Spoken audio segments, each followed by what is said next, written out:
Hi, I'm Maybe More, and today my topic is the US's food and Europe's food, because they're vastly different. I feel like we should talk about that really quick. Did you know that some of your favorite foods are considered unconsumable due to certain additives and chemicals in Europe? Yeah. Everyone pretty much loves this except for me, but pizza. So our pizza here in the U.S. would be considered inconsumable in Europe. Inconsumable. Due to how many additives and preservatives are in it. And I think that is so saddening to hear. And I feel like we need to discuss it. How safe is our food in America? And how safe is Europe's food? I feel like we should talk about that because I think it's an important thing to learn. First, I'll explain the usual diet of someone who lives in America and some fast food things we eat here in America. Or if you're not from here, you'll learn something new anyways. Second, I'll go over the regulations that the U.S. has for our food and the regulations Europe has for their food. Third, I'll go over the typical, a dish from different countries in Europe and what's in it, basically.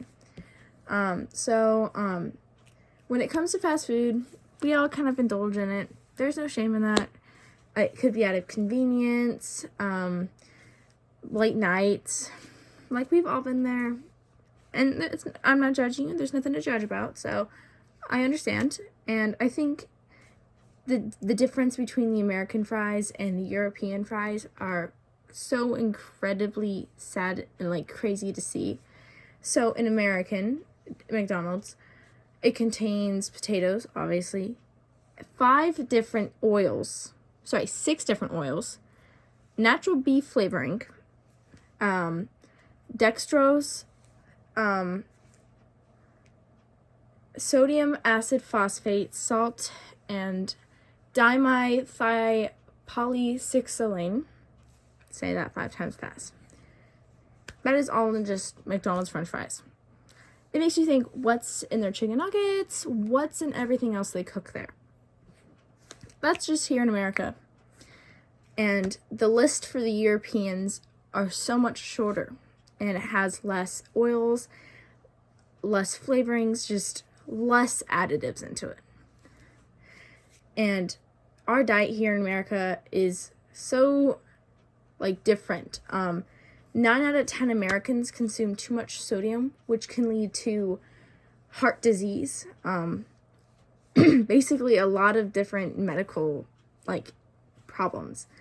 2 of the leading causes for heart disease and strokes are high blood pressure and high blood cholesterol. And that is from consuming too much sodium, basically, on most times. Over 70% of the sodium that Americans can eat comes from packaged and processed goods. And that's mainly most of the things that people eat here because it's so cheap. And that is just crazy to think about and see. Think about everything that you eat in the daily life.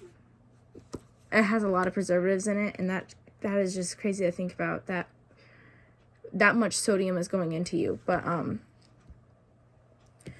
the European government has a comprehensive body of policies that keeps their food clean. There's low preservatives. It protects the consumers, the plants, the animals. Everything that is in that food chain is protected by the European government, and it's clean. Now, I'm done talking about the governmental and all of that because it's kind of weird to hear about. But some foods that I think are very fun that are from Europe would be from Finland. They have sauteed reindeer, which I'm going to Finland soon, so I think it'll be interesting to see if I try the dish there. Luxembourg, they have something called Judmat Gothenburg, which is a spicy pork dish with beans. Another one would be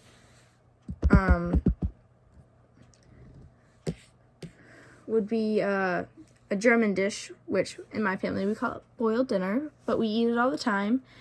It basically is pot roast, potatoes, and carrots. My mom grew up with her grandma, who was German, and her German food was passed down through the family. So my family eats plenty of German dishes. But I think if you ever have time to check it out and consider making some of the dishes that are on my my outline. Now going over what I have gone over was, I hope you learned something about America and our diet, and that it consists too much sodium. The regulations in Europe should probably be passed to America. I think it's probably best, and how vastly different their food is from ours. Third, I hope that the fun and interesting dishes that I discussed inspire you to cook some of their dishes and learn more about other cultures' foods. So now you know that some of our dishes that we eat on the daily basis aren't good for you. And I really hope that you take this in a way as like a not so sad subject, but as a way to learn. I hope you learned something, and I truly appreciate your time. Thank you. Bye.